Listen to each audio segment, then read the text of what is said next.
Good morning. Good Friday morning. The work week for many of us is over. And as you can see, I'm dressed like I'm just ready to go to Coney Island and get a Nathan's hot dog, a veggie Nathan's hot dog. That's because we're experiencing yet again another day of heat advisory here in Sacramento. Now, I know many of you are experiencing wild weather uh, all over the world, actually. So I don't want to rub it in on how pleasant it is here today in Sacramento. It's October, and it's really weird to be this warm in October. Uh, but anyway, it's going up to I think 100 the low hundreds today. So, and today is National or World Smile Day. Now, I think it may sound Pollyanna-ish and sort of stupid when so many things are going on in the world that are not something to smile at. Nevertheless, it's a magic trick.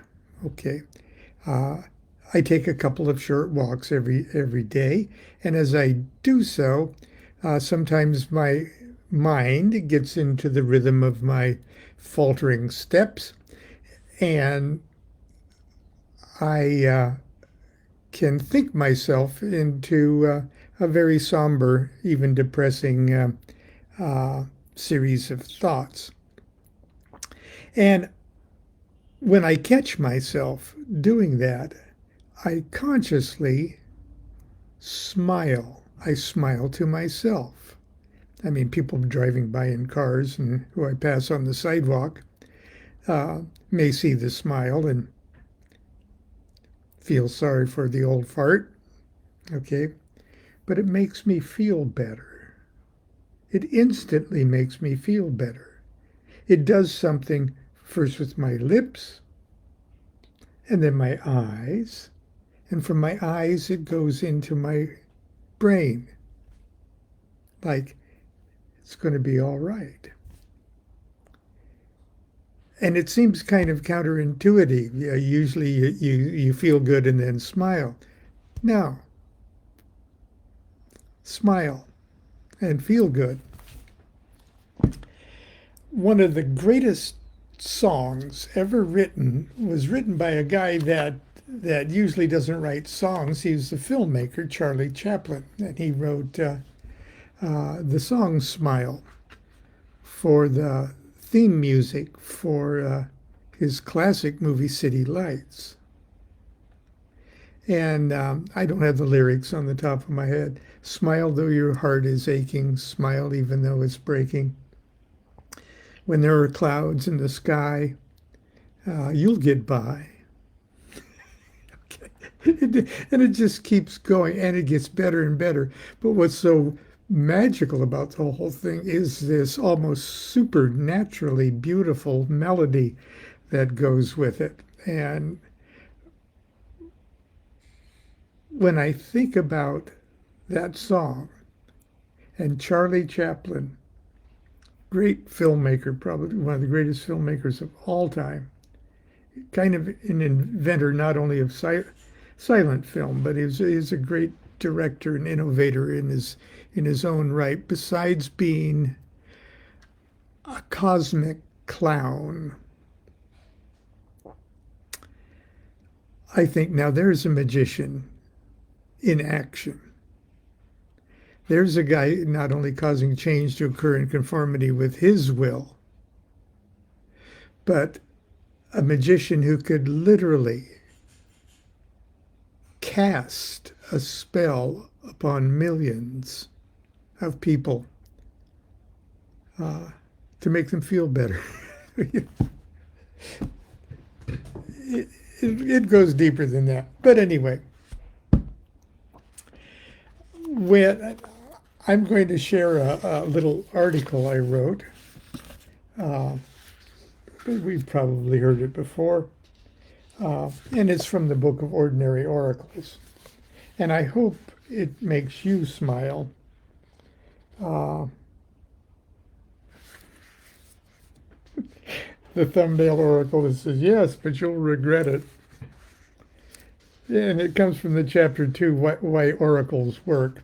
And this is just the little secret that you're more psychic than you think. And it's called Psychic Power, You're Full of It. So I hope it makes you smile. Many believe that only certain people have fortune-telling power. I personally believe that everyone is psychic. Some are just more in touch with their psychic ability than others. I haven't always felt that way. As a young occultist, I was perfectly satisfied to consider myself the most unpsychic person on Earth. A strange little episode in 1974. Wow. Involving an ill-conceived practical joke forced me to rethink that attitude. It started quite innocently while reading tarot cards as a way of regularly earning a good meal for the 3 DuQuettes at the home of a wealthy acquaintance. Every Sunday, our gracious hostess threw a dinner party at her home at the marina. She invited a broad spectrum of local yogis, Rosicrucians, witches, theosophists, spoon benders, and a variety of other aspiring wizards and New Age mystic posers. Okay, now this is 1974, so you can imagine the corny and colorful group of characters that was, myself included. Each Sunday, after enjoying a wonderful dinner and a breath of sea air, I sang for our supper by reading fortunes to the stuffed and wine-addled dilettantes. I used the Crowley-Harris Thoth tarot deck, which in those days lent me a certain air of satanic mystery. Even in those days, however, I projected such an image of banal harmlessness that nobody felt too uneasy. In fact, I think most of them secretly enjoyed their weekly brush with the dark side. As far as reading cards was concerned, I didn't have the slightest idea what I was doing. The cards more or less read themselves. I just laid them out on the dining room table and started talking. I certainly didn't feel that I was tapping into anything more mysterious than carbohydrates and caffeine. What little I did know about the individual cards was enough to start me blathering, then mindlessly free association took over. I was amazed to see how the thoughtless bits of babbling that dropped from my lips evoked such looks of surprise and wonder from my querists. Querent, okay. I actually, when I wrote this, wrote the word querent, and the good editors at Weiser said, that's not a word. Querist is the proper word. And I went, okay. Wondered, the looks of surprise and wonder from my querists. More often than not, things that made no sense to me whatsoever made a lot of sense to my belching clients. At first it was fun, but after a few weeks, things took an uncomfortable turn. Daphne was an attractive woman in her late 20s and the most devoted of the Sunday regulars. She was the kind of true believer that spiritual con men pray for and prey upon.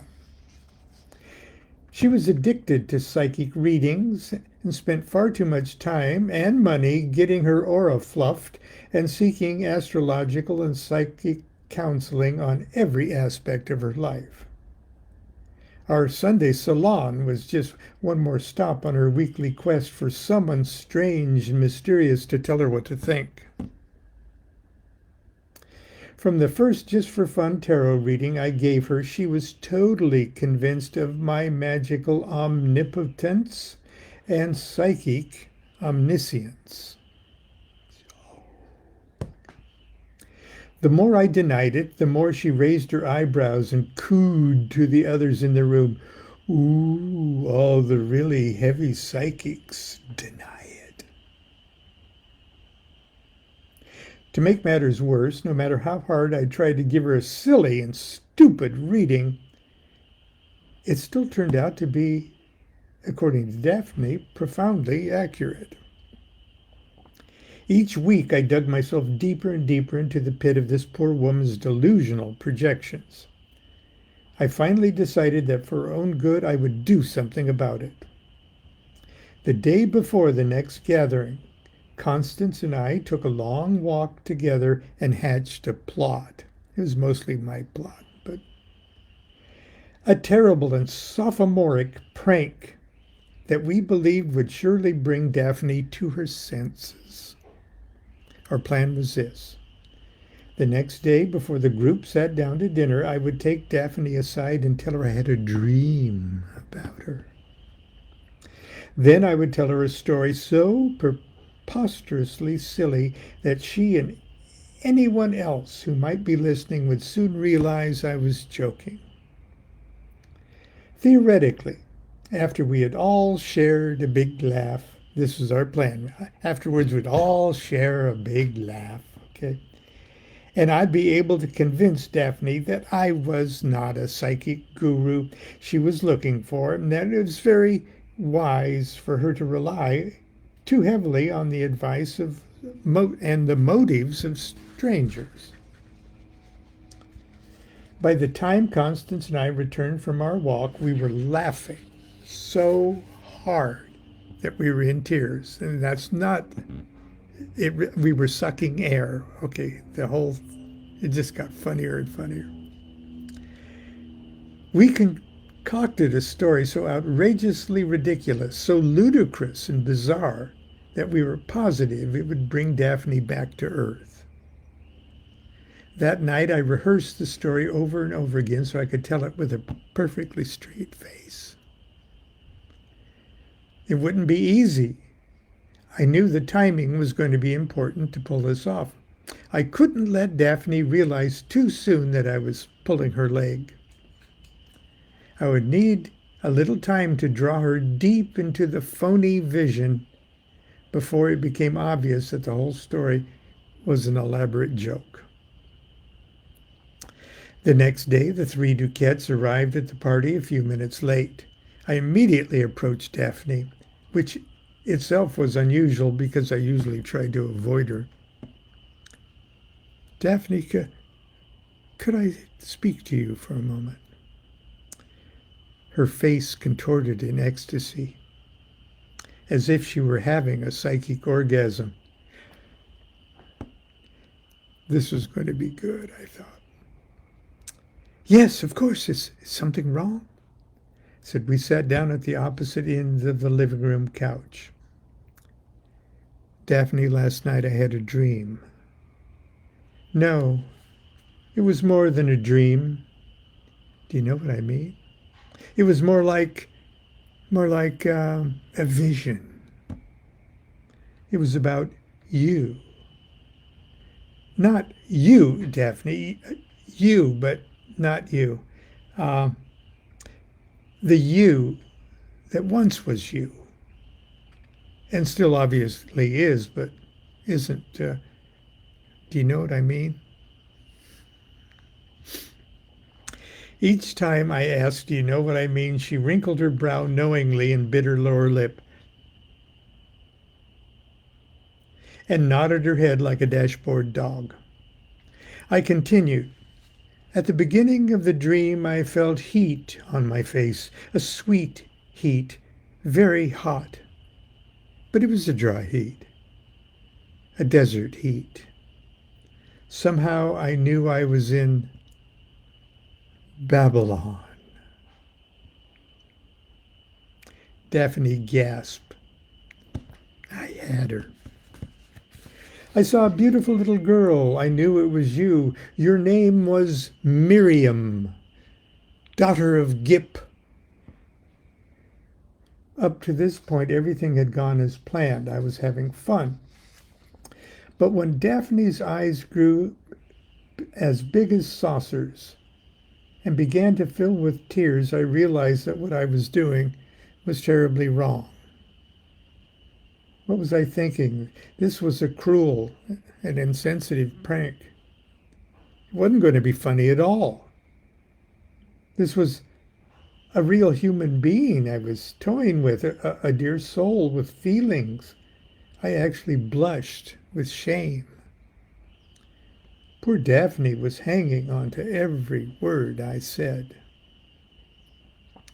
I stopped the story and looked at Constance to rescue me. She was as paralyzed as I. I searched for words of explanation and an excuse, an apology. Daphne, of course, misinterpreted my humiliated silence as tortured reticence of a sensitive psychic reluctant to reveal a vision of painful past life experience.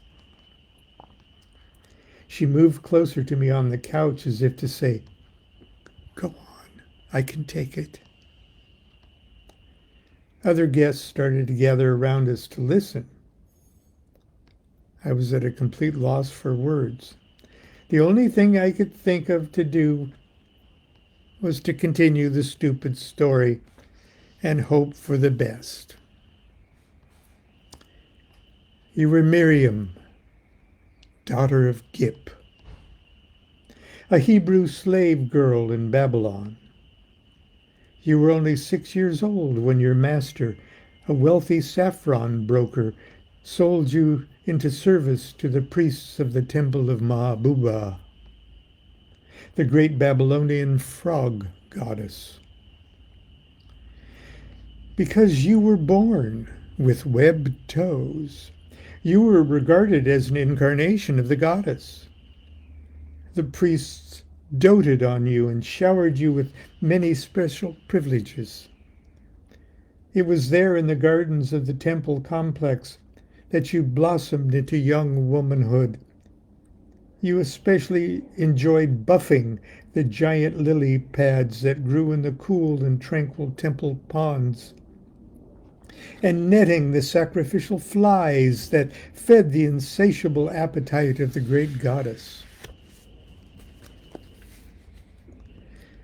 Daphne clumsily reached into her purse for a tissue, then wiped the mascara-stained tears from her cheeks.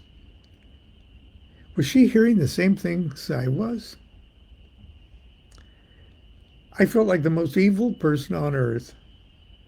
I nervously hurried the story along so I could get to the ridiculous punchline, which by now I was sure nobody was going to appreciate. I vowed silently I would never, ever, ever do anything like this again.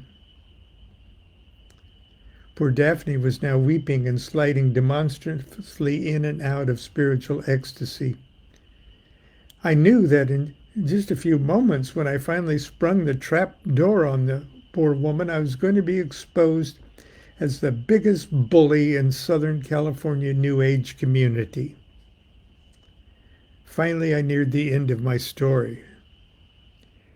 You died most horribly when renegade priests from the temple of Ishtar, jealous of the popularity of the frog goddess, disguised themselves as giant tadpoles and broke into the Mabuba complex, stampeding the thousands of huge and bloated votive frogs.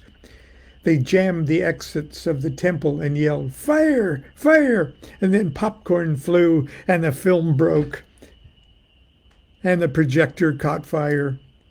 The screen went blank and you and all the daughters of Mabuba were flippered to death. Every last one of you croaked.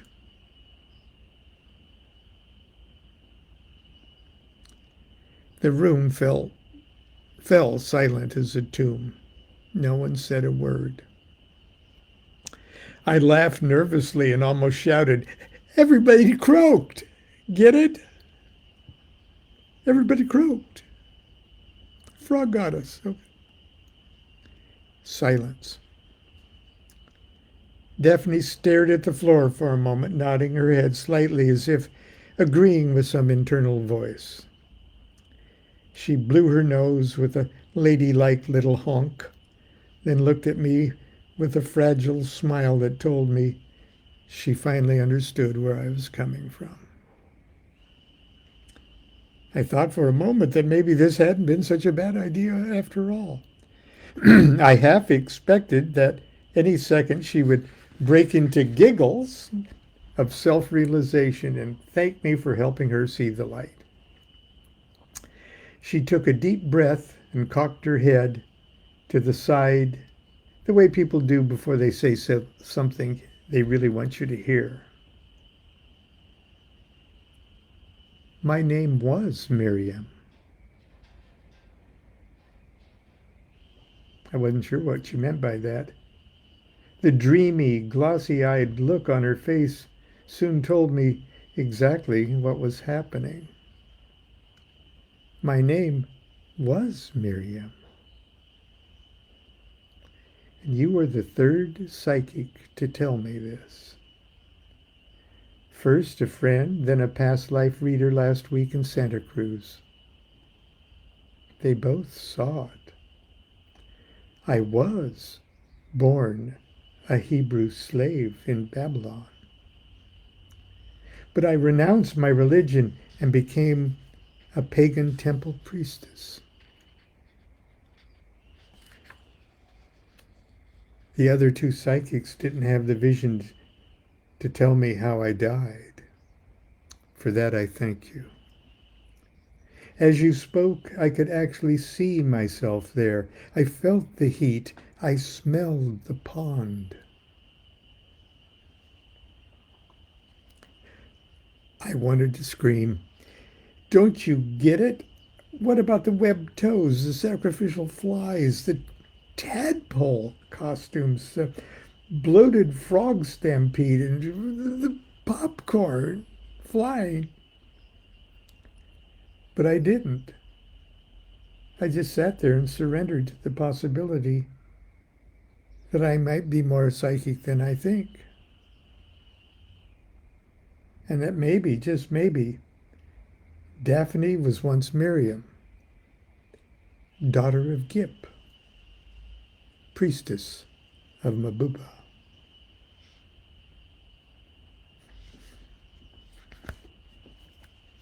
Well, I hope you got a smile out of that on World Smile Day. And that you'll be here tomorrow with me, and I'll try to do something. I may be a little late because I think I have, I know I have a presentation to give virtually for ThelimaCon, which is taking place on the, I believe, in North Carolina. And so I'm not going to fly there. I'm just going to do it virtually. But I don't think, I think it starts at 11:30 my time. So I should be here with you tomorrow, at least for a little while, for Saturday morning cartoons.